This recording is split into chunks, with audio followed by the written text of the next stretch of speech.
Let's give her a big hand.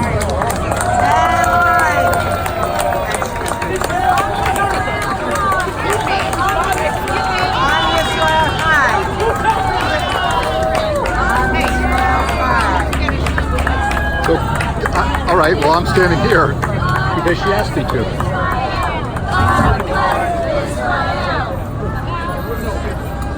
Thank you all for coming out tonight.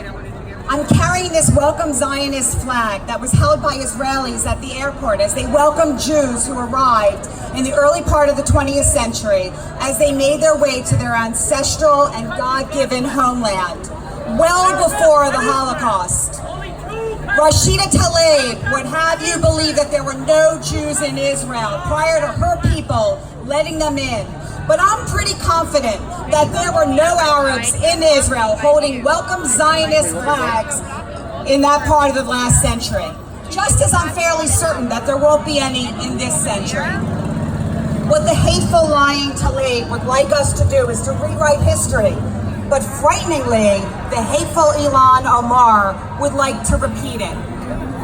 While Tlaib ignores the fact that Arabs were working directly with Hitler to exterminate Jews, Omar perpetuates the same anti-Semitic memes and propaganda that Hitler used to get Germans and other Europeans to exterminate Europe's Jews. Tlaib and Omar are intentionally mainstreaming anti-Semitic memes, just as Hitler did in the lead up to World War II through the promulgation of the Protocols of the Elders of Zion. And their goal is to marginalize Jews in America. We will not let them. Both of these haters would like to replace Israel with a Palestinian state from the river to the sea, as we know from Tlaib's map in her office where she covered Israel with a post-it reading Palestine. We will not allow these women to rewrite history, and we certainly will not allow them to repeat history.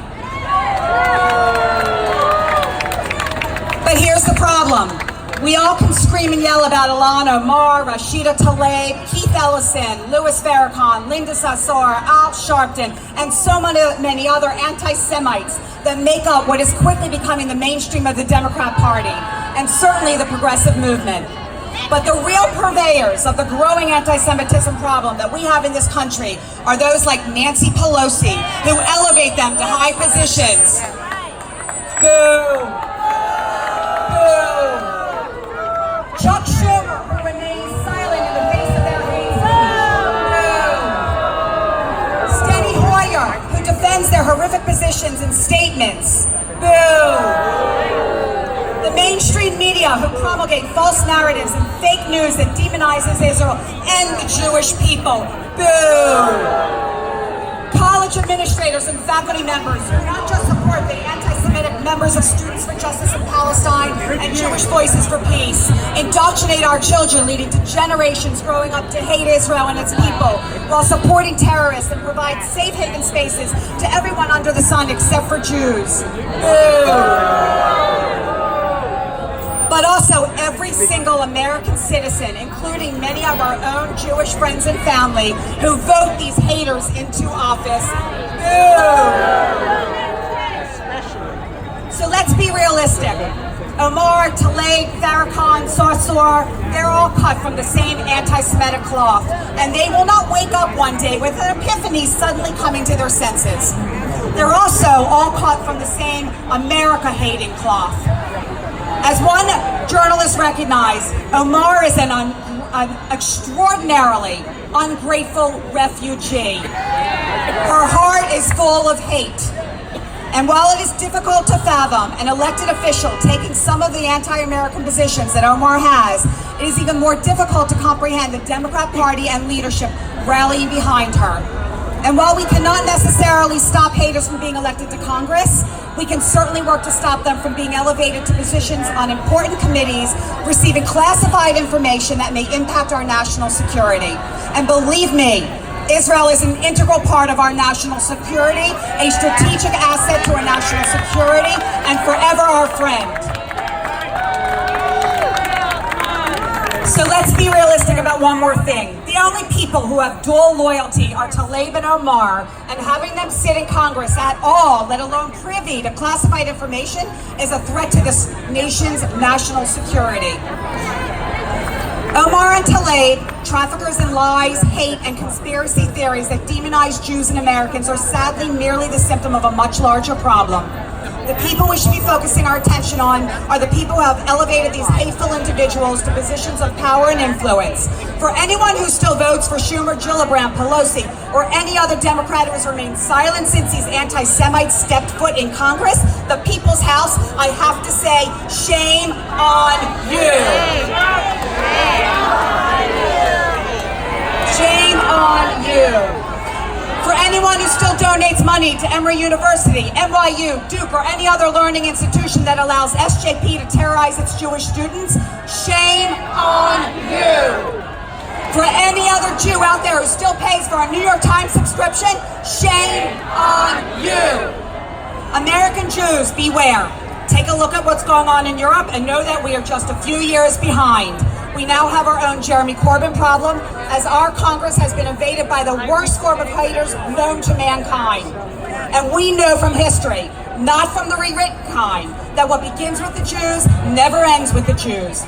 But we can't just say words, we need to act, because never again has to have meaning. We need to let the world know that never again will Arabs control Jerusalem and the world's most important religious sites, most sacred to the Jewish people, that we will fight until the death of every Jew the world over to ensure that we protect Israel. Never again will we allow Arabs to stand on the Golan Heights raining rockets and gunfire on the Jews below. No matter how hard Tlaib and Omar and others like them pray, never again will we allow entire populations of Jews to be marched like cattle onto trains and taken to concentration camps equipped with gas chambers and ovens, something that actually occurred across civilized Europe in the 20th century. And never again will we tolerate anti-Semitism in our newspapers, learning institutions, and certainly not in our halls of Congress. We, the people of the greatest civilization in the history of mankind, which was founded on Judeo-Christian values, will not tolerate Jew hatred, whether it comes from a woman in a hijab, a woman wrapped in a Palestinian flag, or printed as a cartoon in the New York Times. We will not tolerate our national security being risked because Nancy Pelosi woke up one day and decided that freshman Jew haters were the flavor of the congressional term. So no, Rashida Tlaib, you will not rewrite history. Ilhan Omar, you ungrateful refugee, you will not have an opportunity to repeat history. And the Democrat leadership better get its act together and can say goodbye to more congressional seats in 2020. Because when we say never again, we mean never again. God bless America, and Am Yisrael Chai.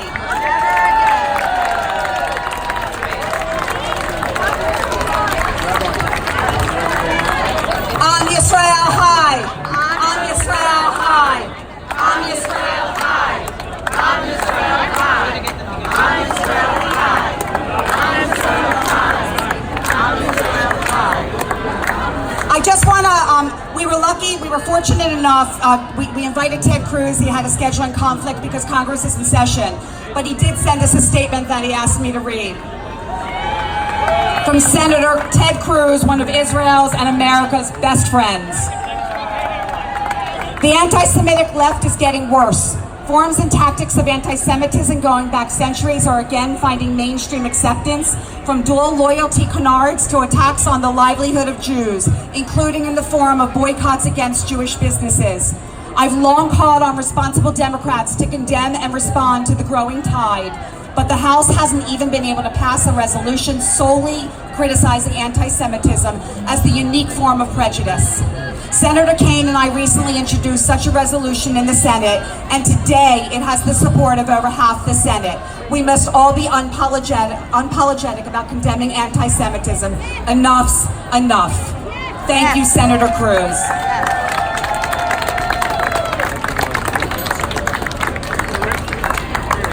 Thank you, Lauri Regan, Endowment for Middle East Truth. We really